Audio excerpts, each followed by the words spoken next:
Hi, this is Mark Lowry. If you're listening to me read this book to you right now, and you're in the book, if you're in this book, let me tell you right up front. All the good stuff I say about you is true.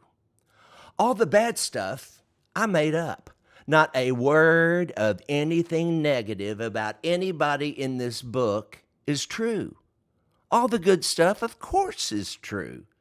But trust me, all the bad I made up out of my delightful, delirious, and delusional imagination. Some of the names have been changed so I don't have to deal with anybody in court later. But not the names of my immediate family. My family won't sue me because, well, my brother doesn't need the money, and everybody else in my family would starve if it wasn't for my monthly checks, which is not true. I forgot I'd written that, but it's funny, ain't it? I believe all healthy families are a little dysfunctional. My friend Dina says the only truly dysfunctional family was the Cleavers. Remember the 1960s television show Leave It to Beaver? Beaver, Wally, and those plastic parents.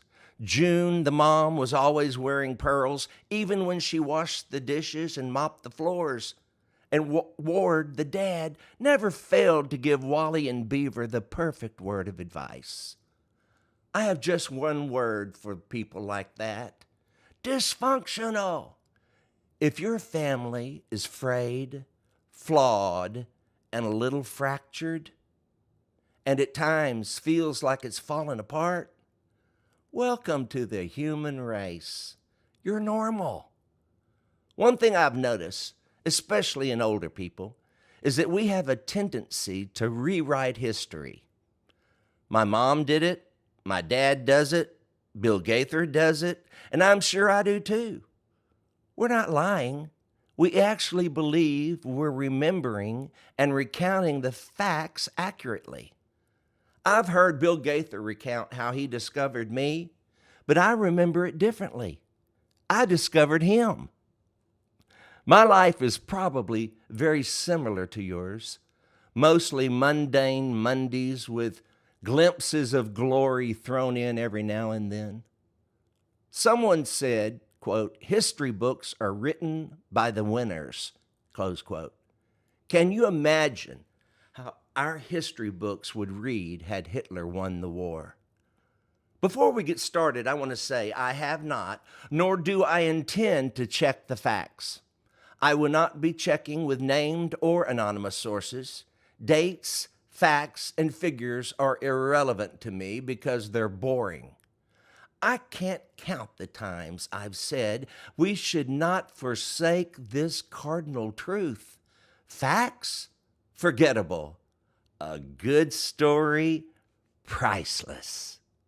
That's why I titled this book Slightly Out of Focus, because I believe everybody sees life through their own grid, their own baggage. Time blurs the vision. Looking back, my childhood seems like another world, someone else's life, an innocent movie in black and white with an occasional splash of Technicolor. When I gaze back on it, I get that same warm feeling I got in the pit of my stomach the first time I really saw the movie It's a Wonderful Life. Oh, I had watched it with my family at Christmas time for many years, but I'd never really seen it.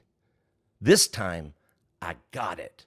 It was Christmas, 1985. I was on the road and I was homesick.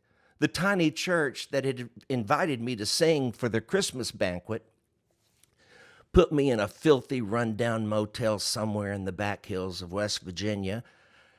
I was bored and lonesome. I turned on the TV and started watching It's a Wonderful Life. It had already been on for 15 minutes, but I'd seen it so many times, I could begin watching anywhere. So I settled down on my flea-infested motel bed that felt more like a hammock than a bed and for only 25 cents would vibrate, and got lost in the movie. Towards the end, when that little girl hears the bell ring that indicates, "Oh, Clarence got his wings," I began to tear up. I felt that stinging in my nostrils warning me that I'm about to cry. When the movie ended, I was feeling homesick and sentimental, so I called my brother to say how much I loved and missed him and the rest of the family. He said, okay, see ya. We've always been close like that. I like how I remember things, vaguely, through a foggy mist, slightly out of focus. Some might call it rewriting history. I call it remembering what matters.